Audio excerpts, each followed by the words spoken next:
can explain how the universe was created or if it even was created. In this latest video of Christie's, she throws up her hands and says we can never know what created the universe or even if the universe was created at all. And I've noticed in Christie's video that this is a continual theme of what I can only best describe as invincible ignorance. She sticks her fingers in her ears and yells at the top of her lungs that we can't know any of these answers. She repeats this type of slogan often and is simply wrong, as will be discussed later. After Christie declares our unavoidable ignorance, she then goes on to talk about how great science is and how we should all trust it, yet she doesn't recognize she is contradicting herself. You see, Christie laments that we should trust science, but fails to recognize that science has provided us with an overwhelming amount of evidence that the universe began to exist, that our universe is fine-tuned to allow for life, and that our planet is uniquely privileged in its position and characteristics to allow for life.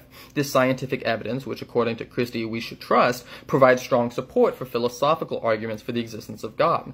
We can recognize the scientific evidence for the universe beginning, which complements philosophical arguments for the need of a first cause. We can recognize that if the universe began to exist, it has to have a cause, and then we can do a conceptual analysis of that cause. We can start to think about what properties this cause must have based on the nature of the effect. If the cause created all of the material world, it can't be material. If it created time, it must have existed timelessly. Just as if it's the first cause, it must have existed eternally. But then we have this question of, if the cause is eternally present, why is the effect not eternally present?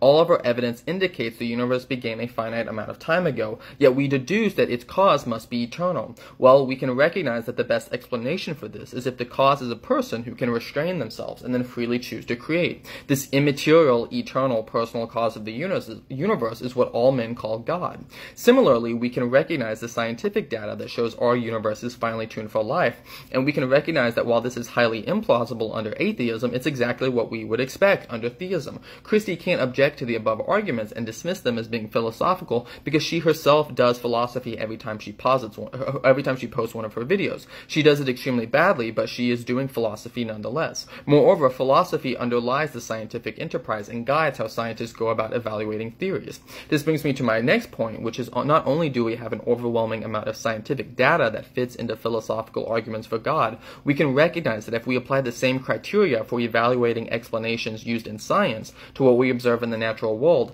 theism wins as the best explanation. This is something philosopher Richard Swinburne has argued at length in his written work. To conclude this video, I will say this. You have two options. You can either take your fingers out of your ears, pick up a book, and acknowledge that we can and do have knowledge of these areas. Or two, you can keep your fingers in your ears, continue to contribute to the rampant misinformation plaguing our society, and miss out on the greatest story that will ever be told.